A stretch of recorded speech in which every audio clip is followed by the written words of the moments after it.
Since their creation a century ago, the goal of the aircraft carrier was to extend the range of naval forces beyond the horizon, and now, U.S. Navy carriers could extend that range significantly further. Speaking at last Friday's Virtual Hook Convention webinar of the Tailhook Association, Rear Admiral Gregory Harris, Director of Air Warfare in the Office of the Chief of Naval Operations, offered his thoughts on the future air wing that will launch from flight decks by the end of this decade. The future air wing will still consist of the 44 strike fighters, but it will include a mix of Block 4 F-35C fighter jets along with Block 3 FA-18E/F Super Hornet fighter jets, changing from 10 and 34 respectively, to 16 and 28. The strike fighters will further equip 116 aircraft F-35C squadron and 310 aircraft FA-18E/F Super Hornet squadrons.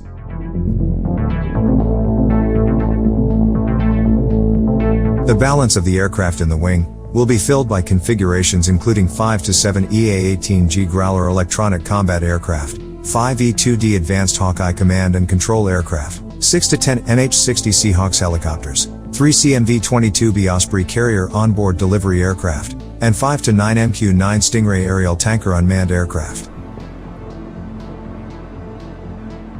The addition of the MQ-25 Stingray, which was developed by Boeing, could be a crucial component of the air wing of the future. The MQ-25 adds range, which adds lethality to the carrier strike group, said Harris, as reported by Defense News. When you add that additional range to 4th and 5th generation fighters, when you add that range to the range we're looking at for FA-20 or next generation air dominance family of systems, if you add that to the long-range weapons that we are currently procuring and look to procure in the future, we have an ability to strike at range and with volume and tempo. As Defense News also noted, Harris made his comments just weeks after the Chinese People's Liberation Army Navy staged high-profile tests of its DF-26B and DF-21D anti-ship ballistic missiles, which were fired into the South China Sea. The so-called carrier killer missiles were fired as an apparent warning to the United States Navy, which has operated carriers including the USS Nimitz and USS Ronald Reagan among other warships in the waters of the disputed region. Harris downplayed the threat, the anti-ship ballistic missiles present to the U.S. Navy's carriers. We just finished a future naval force structure, a study that looked very specifically at the carrier air wing, and throughout that study, the folks who were working with us challenged us to operate farther and farther away from the threat, with the assumption that threat systems were going to prevent us from being able to operate from inside certain ranges, Harris added. I'll never stop saying it, the nuclear-powered aircraft carrier is one of the 11 most survivable airfields in the world, Harris reaffirmed.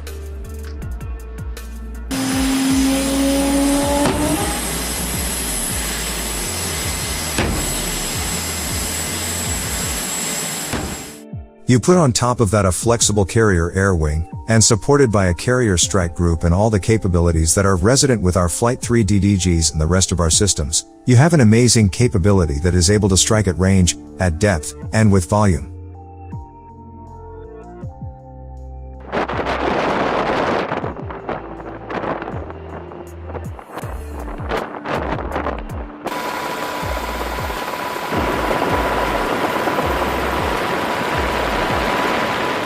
Next year, the Navy's carrier USS Carl Vinson will be deployed with a 10-aircraft F-35C squadron, Strike Fighter Squadron 147, on the aircraft's first carrier deployment. In addition, the warship will carry 2 10-aircraft FA-18E squadrons and 1 14-aircraft FA-18F squadron. The second carrier deployment of the F-35C jets is scheduled in 2022 by Marine Fighter Attack 314.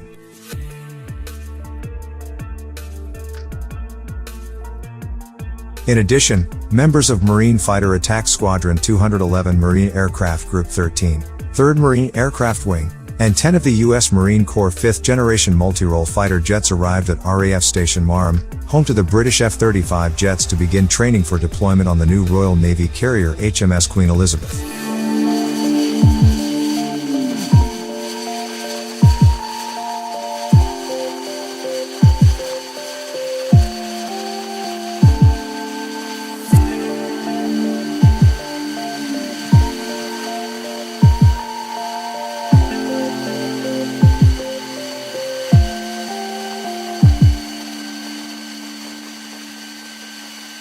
Mm-hmm.